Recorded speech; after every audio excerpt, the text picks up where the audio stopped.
Alors dans cette vidéo, j'analyse Stéphane. Stéphane a participé à l'un de mes stages que j'ai organisé dans l'ouest de la France il y a peu de temps. Il est débutant, il a commencé le triathlon et donc aussi la natation la saison dernière, donc vraiment très récemment. Vous allez pouvoir constater ses principaux problèmes, d'accord, ses problèmes prioritaires, ce qu'il doit résoudre vraiment pour passer au niveau supérieur. Nul doute que vous allez trouver vous aussi des choses à travailler, d'accord, des ressemblances, des similitudes, quel que soit votre niveau aujourd'hui. Mais avant de vous montrer l'analyse de Stéphane en détail, je m'appelle Pierre, j'aide les triathlètes à travers mes coachings aussi bien en présentiel qu'en ligne à sortir plus frais de leur course sur leur prochain triathlon. Allez, c'est parti. Alors, salut Stéphane. Alors, petite analyse, enfin petite, on va voir le temps que ça prend. Au niveau du roulis d'épaule, là tu respires, donc il y a toujours un roulis plus important. Moi, par rapport au reste, ça serait pas une priorité. Ça t'empêche pas de faire la paume magique qu'on a faite, parce que c'est vraiment un exercice qui va te servir sur plein de choses.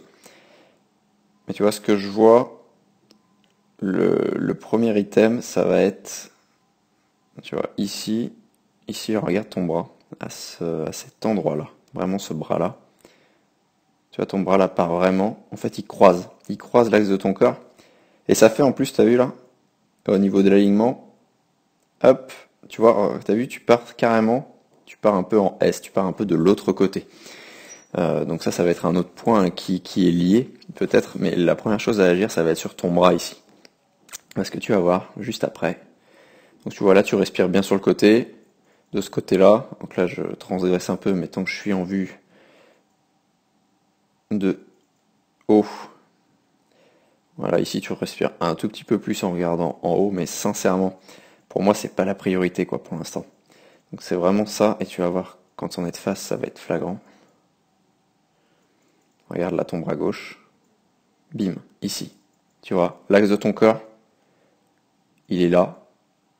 Et là, tu croises carrément.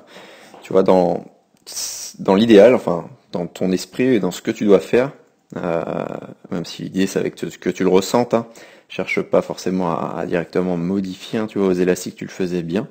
Et ben c'est d'avoir la même tension, donc c'est-à-dire que là ta main est plus haute en plus que ton coude, et que normalement le coude, quand tu catches le coude, t'as compris je crois, le coude doit être plus haut, et donc la main plus basse. Donc en fait tu dois construire ta palle en fait dans tout l'espace ici, d'accord, le plus loin possible en avant de tes épaules. Bon là on va le voir sur la vue de côté, ça sera pas gênant. Et tu vois, c'est un truc que tu fais pas forcément. Voilà, là tu respires, donc là on a le problème de respiration, on va le voir juste après. Qu'on a vu. Tu vois, sur l'autre bras, hop, mince, voilà, du coup on n'a pas vu, mais sur l'autre bras ça croise beaucoup moins. Mais ça n'empêche pas, de toute façon, qu'on va bosser les deux bras. Là je reviens tout de suite après sur la glissée. On va continuer là sur ton mouvement de bras. Voilà, vraiment ici. Tu vois, là, quand t'es là, le coude, il reste là. Ok, le coude reste là, et c'est à ce moment-là que ta main et ton avant-bras doivent se mettre dans cette position-là. Alors même si c'est pas nickel au début, on s'en fiche. Mais tu vois là, toi, tu as le coude qui descend, la main qui descend aussi, et tu tires vers l'intérieur de ton corps. Il faut vraiment que qu'on va reprogrammer, je vais te donner les exercices, pour vraiment comprendre, enfin ça paraît un peu bête ce que je dis, mais où est la profondeur, tu vois, pour vraiment structurer ton espace d'action.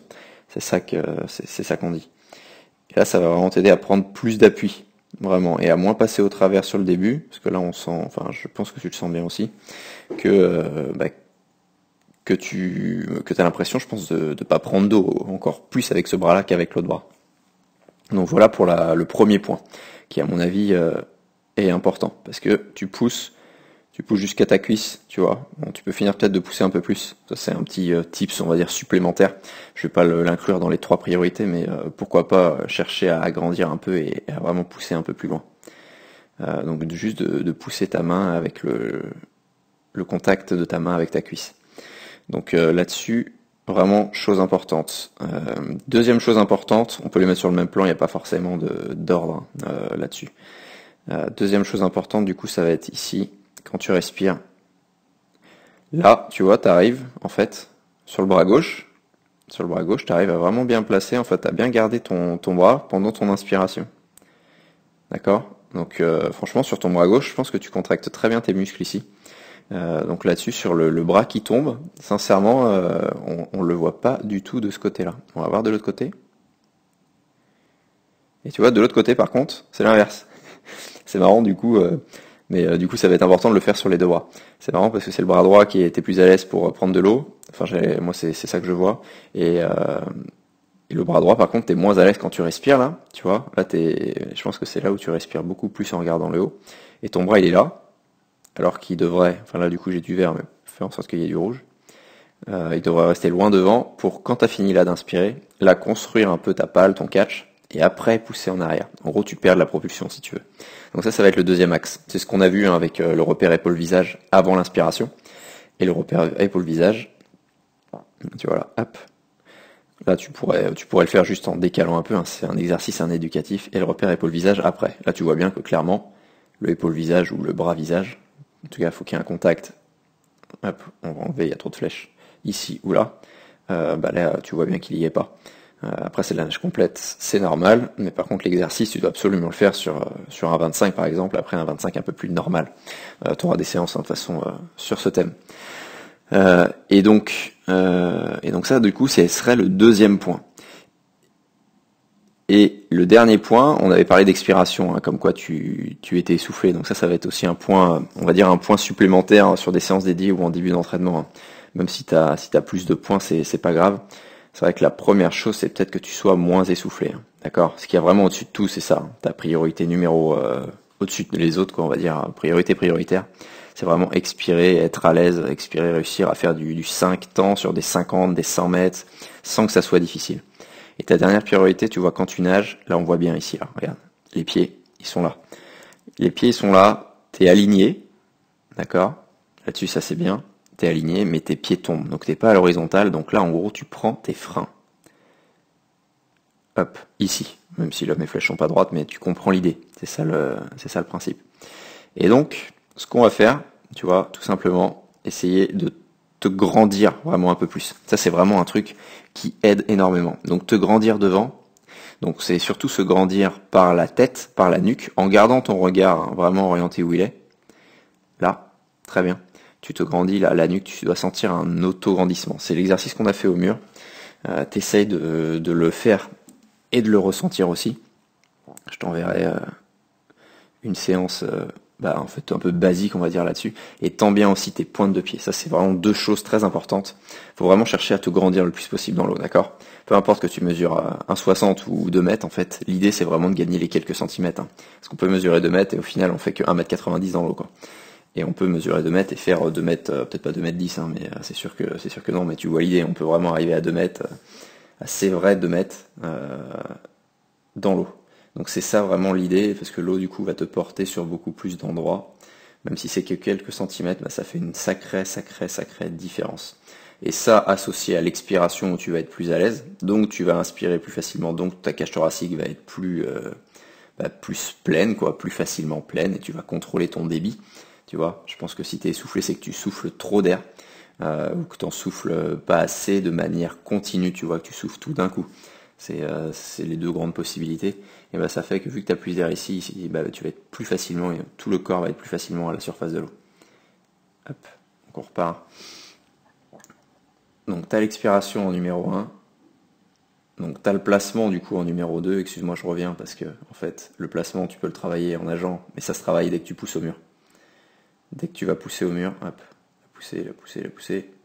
Dès que tu vas pousser au mur, pas forcément sous l'eau, hein. Tu peux pousser en étant vraiment à la surface parce que là, ça va te donner quoi? Là, tes épaules devraient toucher tes oreilles. Là, tes mains, tes pouces devraient être joints. Tu vas avoir une vidéo technique, hein, là-dessus qui va tout résumer, hein. Ça va être beaucoup plus simple. Et du coup, tu dois vraiment te placer à la surface pour voir les problèmes. Est-ce que tes bras sont sous l'eau ou est-ce que tes bras, tu arrives à les garder à la surface? Ça va être une grande question qui va vraiment t'aider à ce que les pieds soient mieux placés. Donc ça fait pas mal d'infos, je sais. L'avantage, c'est que tu auras des séances sur ces thèmes-là et que cette vidéo-là, elle va surtout te servir à voir une prochaine vidéo. Ce qui est mieux ensuite, tu vas pouvoir vraiment objectiver du coup le truc. Et ça, c'est vraiment ça l'idée en fait. C'est que tu prennes les séances, si t'as pas envie de les refaire 15 fois, tu les refais pas 15 fois, mais tu gardes juste les exos et tu mets ce que tu veux autour. et essaye de rester sur un thème, quoi. Et puis toujours faire les poussées au mur correct. Ça doit être vraiment tout le temps. Pousser au mur correct. Tu peux commencer et finir tes séances par des expirations. Des expirations sur des 25, des 50, respi 3, respi 4, respi 5, comme tu veux. Et après, tu mets un des 3 thèmes. Si vous aussi voulez recevoir mes conseils par mail comme des milliers de triathlètes, je vous mets le lien dans la description. Je vous mets en bonus également une vidéo sur un exercice que j'appelle la paume magique qui va vraiment en fait vous aider dans tout votre crawl, aussi bien sur la baisse des résistances que sur votre catch, qu'également sur augmenter l'amplitude vraiment de votre trajet sous-marin. Donc qui va vraiment en fait se répercuter sur aussi bien le corps projectile que le corps propulseur. D'accord, 2 principes que Raymond Cato a mis en avant, d'accord, à théoriser. C'est vraiment là-dessus que je me base pour faire progresser mes triathlètes, mes nageurs. Donc ça se passe dans la description. Sur ce, je vous dis à bientôt et bonne progression.